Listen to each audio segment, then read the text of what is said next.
Toi, Brim, Botenabino, ici Babs Sunshine qui vient vous voir à l'occasion du 30 juin. C'est la fête de l'indépendance du Congo qui a déclaré son indépendance le 30 juin 1960, où Patrice Emery Lumumba, un homme politique de cette époque, déclara lors d'un discours véhément qu'il entendait bien rendre le Congo indépendant.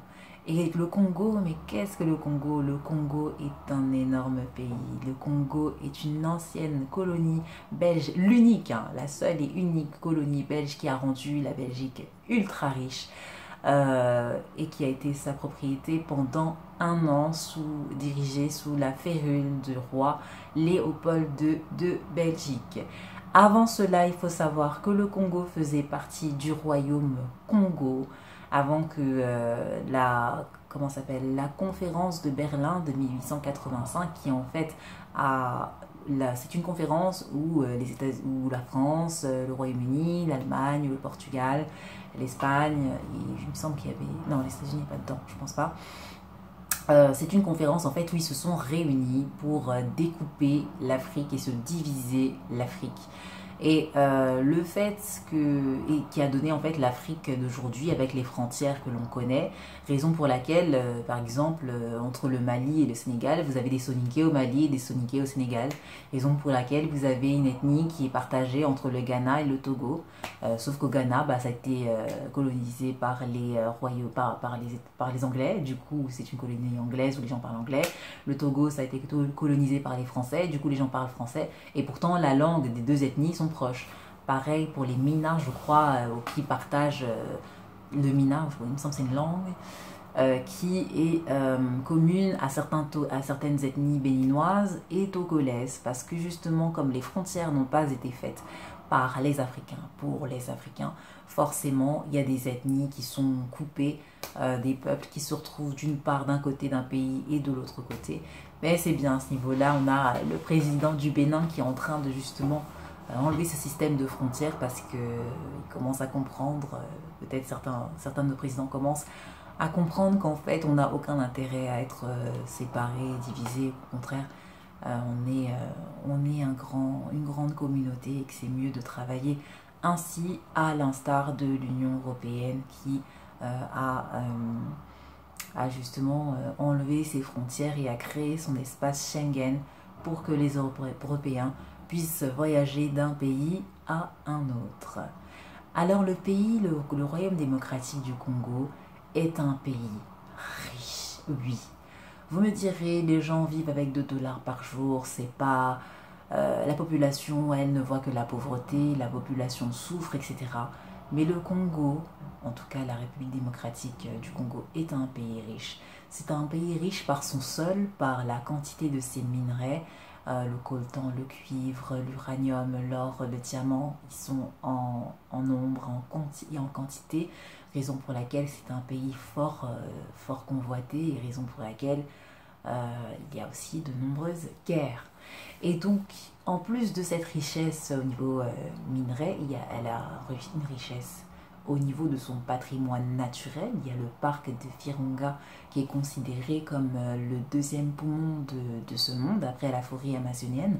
Il y a le parc Virunga, il y a aussi 2-3 autres parcs au Congo justement où vous avez des gorilles, même des gens font des voyages, des gens, c'est plutôt les Européens, qui viennent en voyage voir ce patrimoine culturel congolais. Alors ce qui est dommage, un peu triste, c'est que souvent l'Afrique est labellisée comme étant le pays de la savane, où on va seulement faire des safaris, alors qu'en fait la richesse africaine est large et beaucoup plus riche que ça. On parle par exemple de bouffe africaine, alors que la bouffe africaine n'existe pas.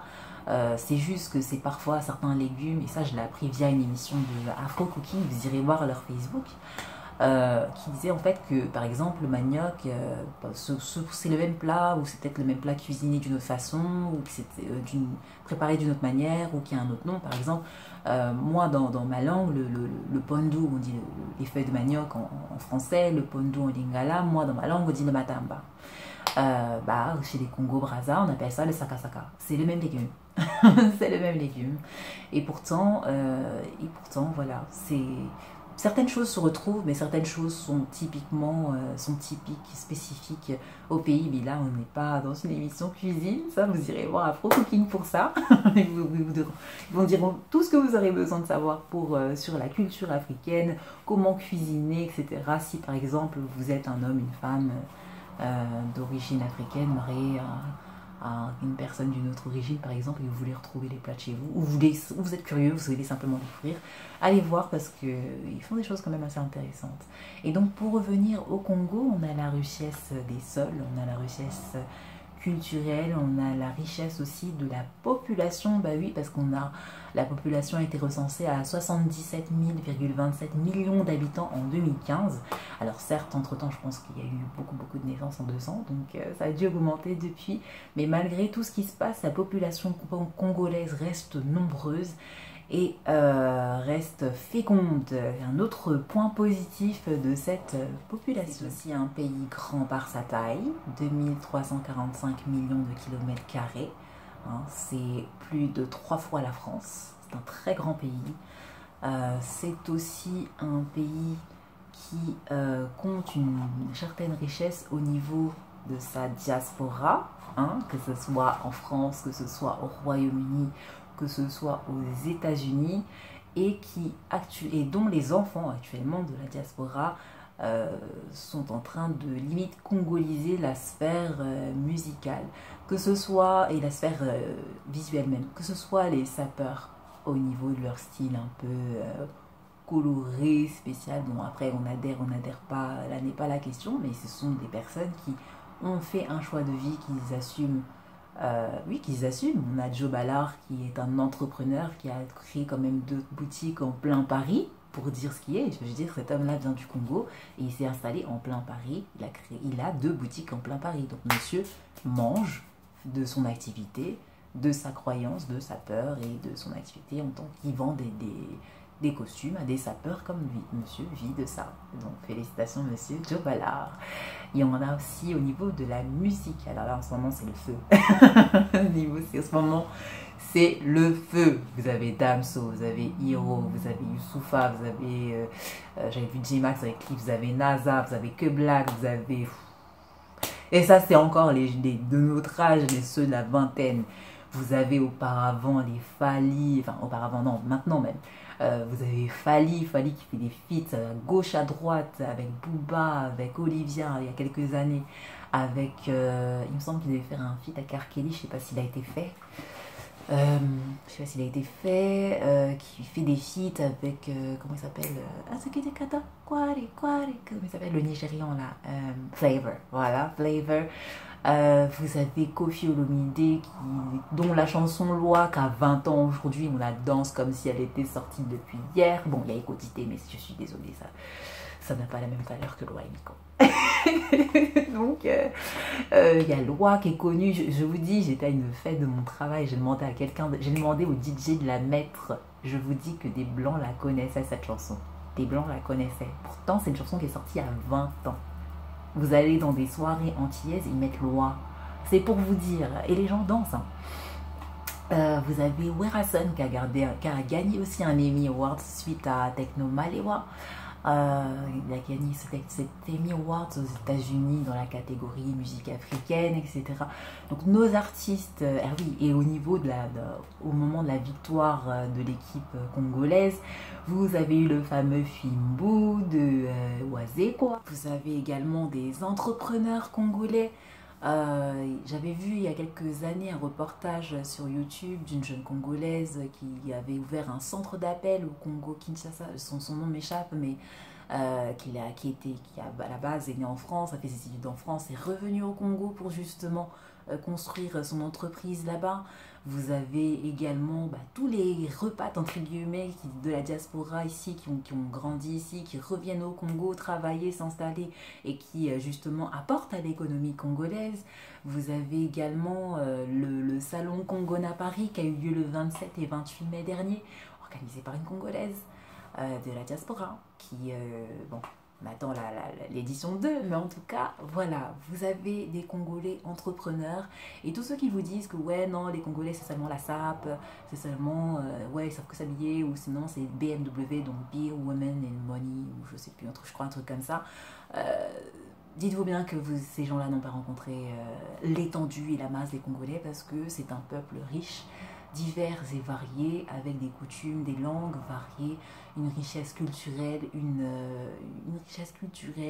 fierté aussi.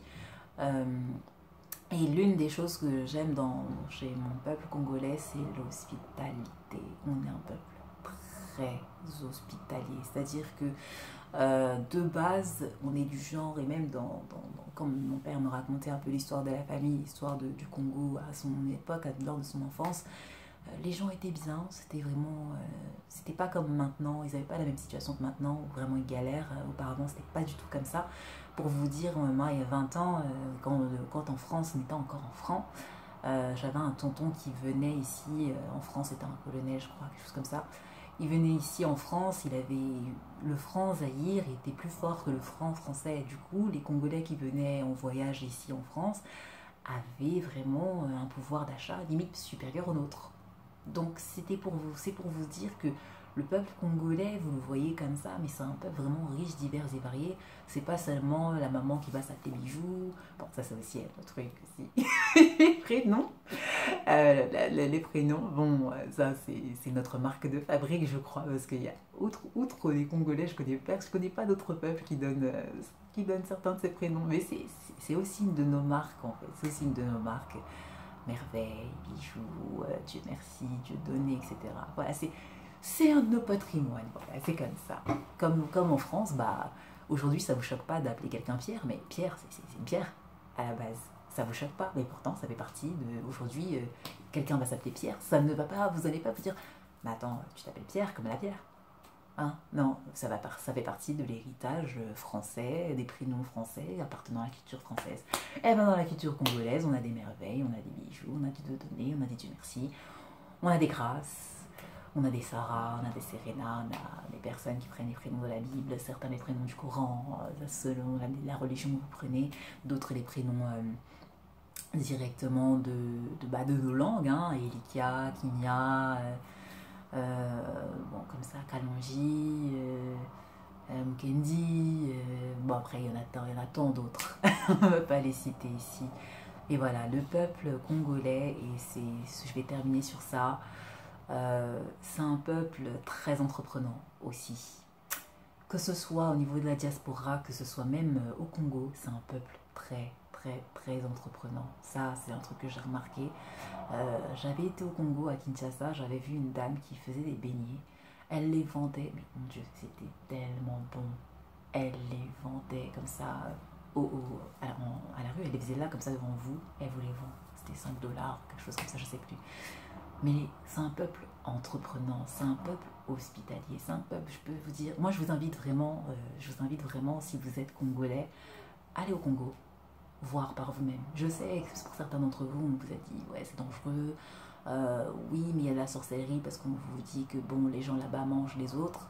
Non, c'est juste qu'il y a une situation économique où les personnes n'ont rien et forcément ils vous voient avec beaucoup plus qu'eux, ils pensent que bon, vous allez pour certains être leur pourvoyeur de fonds, donc charge à vous de dire non, à voir ma vidéo précédente sur comment apprendre à dire non sans donner d'explication, je vous mettrai le lien dans la description.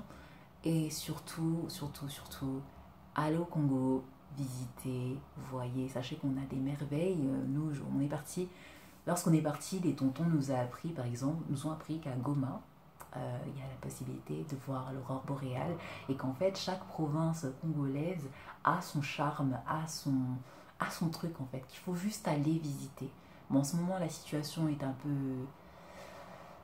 peu chaotique pour le tourisme, donc on va attendre un peu, mais renseignez-vous, instruisez-vous, car lorsqu'on sait d'où on vient, on sait où on va. Salut!